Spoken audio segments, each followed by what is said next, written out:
Governor, thank you for the time. Sure. We're often going here. What do you expect the first bill to be to pass the Texas Senate? School choice.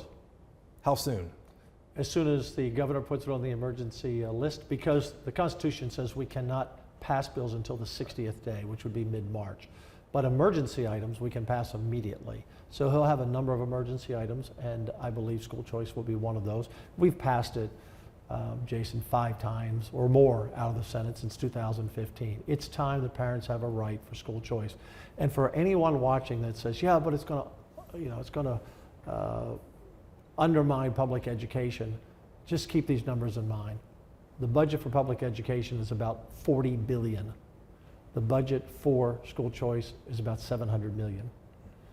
Public schools have 5.5 million kids. School choice will be for about 60,000 students. Students who have disabilities the schools cannot address, students in failing schools that need help, and even students that may be in performing schools, but maybe they're being bullied, or maybe there's something happening and there's just not a match. Every parent deserves a right to put their child in the right school. And nationally, where there's school choice in 33 states, the average is like 3% of parents, because most of our schools in Texas are good, as they are everywhere.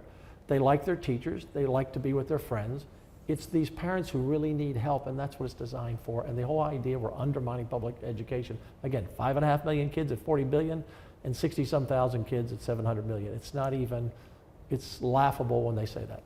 What do you expect a bill to look like, though? Universal? Universal. We focus on... How much money do you think? Well, 700 million. I'm sorry, how much per voucher? That is still being worked out. So it's really a math model. You know, if it's a little less, more kids, a little higher, less kids, you know, it works into the math. And I'll let Brandon Creighton, who's carrying the bill, finalize that. But the idea that the Democrats push back on this when nearly 50% of Democrats polled want school choice, because a lot of our failing schools are in some of our bigger school districts in our bigger cities, and those parents want help. And that's why we have thousands waiting on the public school charter list. They want help. Again, most of our schools in Texas are just great, and our teachers are great. But when you have 9,000 campuses, 365,000 teachers, and 5.5 million kids, not every kid is going to fit every school, and not every school is great. Are you concerned that there might be some private schools who say, I don't want to play, I don't want to get involved in all the accounting? That's up to them. How do you incentivize those? Because there might be some parents who want to send their kid to X private school. Look, the whole idea of an education grant, which we would give to the parents, is they choose the school. There will be a list of schools that have been cleared by TEA, the Texas Education Agency. So there'll be a list for parents to choose from. And of course, if they have a new school, they can, if there's a new school or church school somewhere that a parent wants to go to, they can ask for that if they have the grant. You guys have a $24 billion surplus, yes. The comptroller said. The rainy day fund is full. You said you want to put some money, a lot of that money, to property tax relief again this session. Yeah. What do you think, and how much could Texans potentially see in relief? Well, what's really important, Jason, is that whatever we do where we're spending money that has to be spent every year moving out, you have to be careful with that, because you don't want to get so far out that 4 years from now you have to come back and say, oh, we went too far. So we have to do it gradually. So I came in 2015, the homestead exemption was 15,000. Now it's 100,000, 110. I'd like to take that to 140 this session, so another 40,000, we can afford that. And that will be our direction of where we'll go in the Senate, with a little bit of compression. There's some mechanisms written in our bills in the past that automatically do some things, but of new money, I want to take the exemption up to $40,000. It's real money to people, they understand that. Also, when you do a homestead exemption, that's voted on by the people in the Constitution, so you can't ever pull it back. But if it's compression, which brings down the school rate, that's not in the Constitution, so a future body could pull some of that back. Let's talk about what happened with the Speaker of the House. Dustin Burrows elected over there as the next Speaker of the House. A lot of people see him as a continuation of Dade Phelan. Do you expect Burrows to have an impact on any of your priorities? I don't know. This is probably the first time in the history of the nation that the minority party chose the Speaker of the majority party, because he was elected by the majority of Democrats. David Cook, who is from the Arlington area, David Cook had the majority, about 60% of the Republican vote. But Dustin Burrows got about 80% of the Democrat vote. So Dustin's plan was to get Democrats to elect him instead of Republicans, because he lost the Republican caucus vote. And that's something he said he would never support anyone else who did that.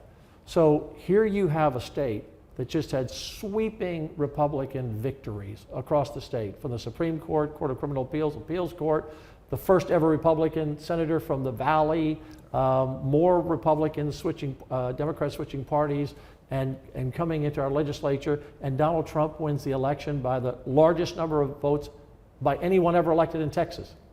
And we have the Democrats picking our speaker. It's just really unheard of. Can you imagine, we have 150 members in the House, can you imagine if there were 88 Democrats instead of 88 Republicans right now, that 88 Democrats would ever let the Republicans pick their speaker? And the answer is no. Do you plan to meet with Speaker Burrows? Oh, of course. Look, he has told me, and I've worked with him in the past, he has told me that he's going to be the most conservative speaker ever. He's going to be put to the test, because we have passed bill after bill after bill. For example, we passed bail reform to keep murderers and rapists and child sex offenders off the street from getting bail. And the House has killed it every time. Is he going to pass it? Or is he going to let the Democrats kill it again? Because that's what Dade Phelan did. We passed to put the 10 Commandments back in our schools. We didn't even get a hearing on it. We passed a bill that said China can't buy all our Texas land. They killed that bill. We tried to stop CRT in our higher education. They killed that bill. I could give you a long list of bills, not just passed by Republicans, mind you, in the Senate, but bills that passed, we have 31 senators, bills that passed 26-5, bills that passed 31-0, died over there. So look, my main goal this past 2 years since the last session was that Dade Phelan wasn't back. He's not back. So that's a victory. Now Dustin Burrows, who was his right-hand man, is he going to be Dade 2.0 and let the Democrats run him? Or is he actually going to be a strong conservative speaker and pass these bills that the people of Texas, the majority, want to pass?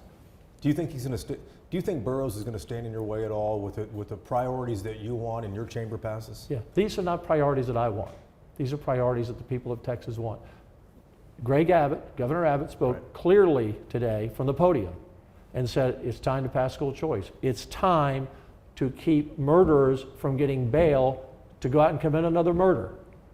These are basic bills that 65% of voters of independents support school choice, almost 50% of Democrats.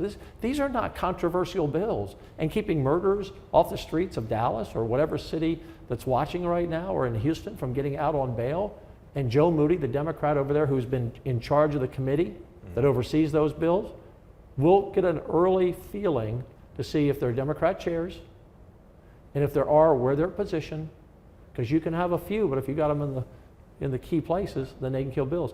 Here's the bottom line. Do you think all the Democrats, almost 80%, voted for Dustin Burrows for Speaker unless he made some concessions to them? They didn't vote for him because they like him. I mean, I guess he's a likable guy, but you get the point. Yeah, it's transactional. Sure. But are you concerned that Burrows might stop school choice, stop bail reform again? These bills absolutely, that you push through? I'm concerned. You are? Yeah, I am concerned. Because he got elected by the majority of Democrats, and they don't want those bills to pass. They're very clear. One more question about Burrows. Attorney General Ken Paxton said he would primary any Republican that voted against David Cook, who the caucus wanted there. Do you think anything should happen to those Republicans who voted for Burrows? Right now, Jason, I'm going to focus on session. Campaigning is later, okay? Let's see what happens this session. Okay, let's see what happens this session. If these bills die again, a lot of those people that voted for Burrows will probably be challenged. They may be challenged anyway, but my focus is on the next 139 days. We have a lot to do. Look, we have to focus on our grid.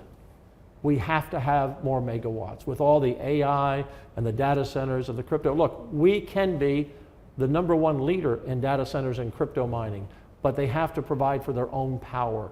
We just can't let them suck all the power out of the grid. So we need the projection is we need another 65,000 megawatts by the year 2030. We only have 85,000 now. That's like issue #1. #2 is water. We have to address the long-term water needs of this state. We have continuing funding, Jason, for example, for roads, because when TxDOT plans roads, they plan them out 10 years. And in the past, they didn't have a steady stream of money. It was just up to each legislative session. So since I've been lieutenant governor, we created that.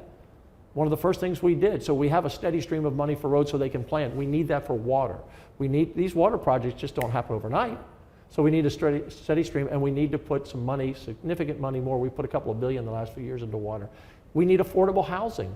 We can't have cities that have these restrictions on lot size, for example. If there's some cities and I don't know Dallas, I know other cities. Houston doesn't have restrictions, but some cities have restrictions on you have to have a certain size lot, which means your house has to be so expensive in essence. Mm-hmm. So we have to, there's nothing wrong with having smaller houses and smaller lot sizes. We have to rip off the regulations that's making it impossible. A police officer in Dallas can't afford a house in Dallas. A school teacher in Dallas can't afford a house in Dallas.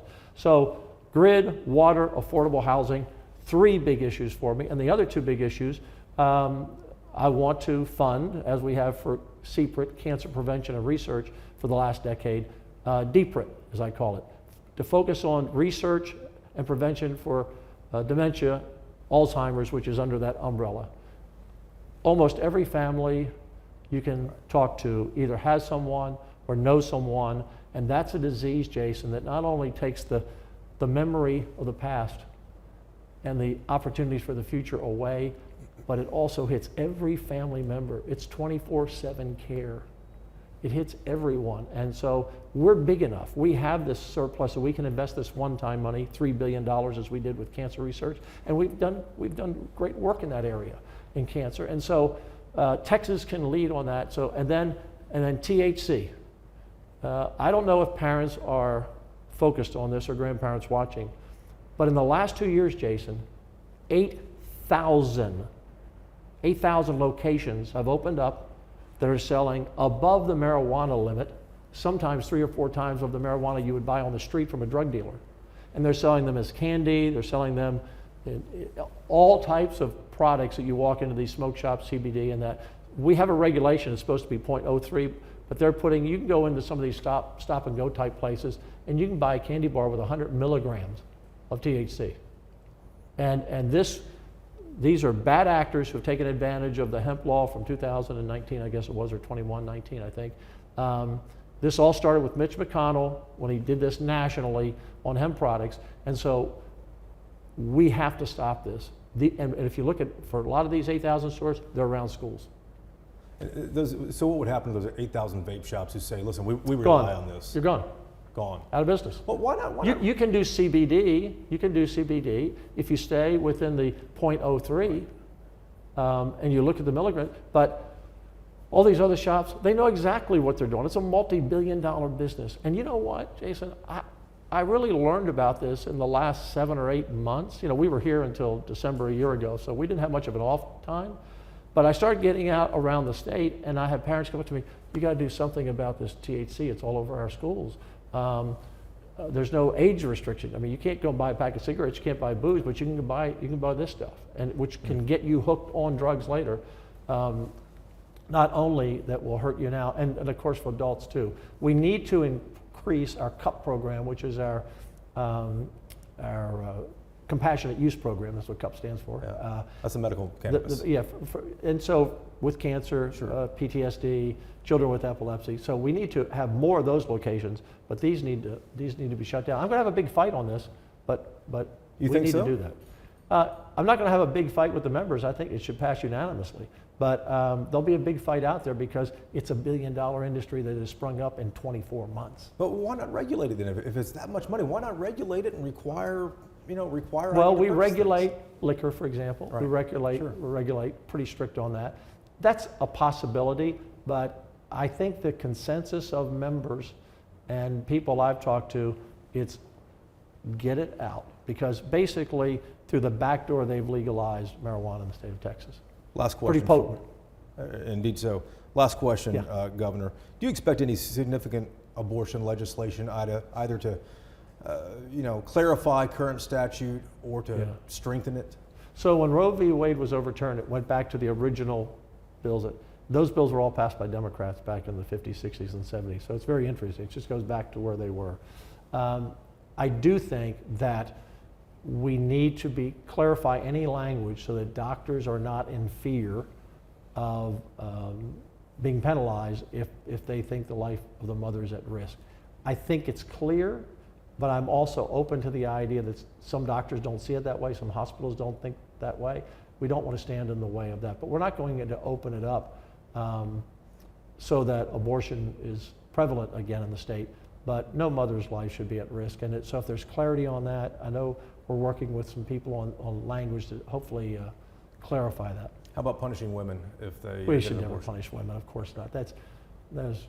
Those were a few people somewheres, that said that, and they don't speak for Republicans, they don't speak for Americans. You're not going to punish women. That's ridiculous for that. Ridiculous. Last time you and I talked, Yeah. I asked you about, with Trump in office, do you think Texas is going to spend less money on the border right now? So we have put in the budget the same funding that we've had for the last The same. several years, about $2 billion a year. He's going to hit the ground running. We're going to do everything we can to close down that border with him. He knows that. We have a great partnership with the president on a professional and personal basis, and so we look forward to that. It's coming up very quickly that he's going to be inaugurated. And so we'll have that money there to do what we need to do. I hope that as we get through the next 2 years that we're able to pull back some of that because the federal government will step in. But for now, we'll keep that funding there and hopefully get that back at some point. One of the things that I mentioned to the president when he was in the first term, I'd like to send him a bill for all the billions of dollars Texas has spent of Texas taxpayer money because the federal government before him under Obama didn't do, and now Biden hasn't done. We've spent billions and billions of dollars really protecting America. Are you going to do that? Are you going to send him a bill? I won't send him a bill, but we'll probably talk to congressmen. He would, I'm sure, I don't want to speak for the president, and I'm sure Texas Republicans and Democrats would support it. But we've spent billions and billions of dollars in the last 15 years on border security that, again, for our own protections, but also for America. So it'd be nice to see us get a little bit of that money back. Governor, thank you for the time. Always a pleasure. Appreciate it. Thank you.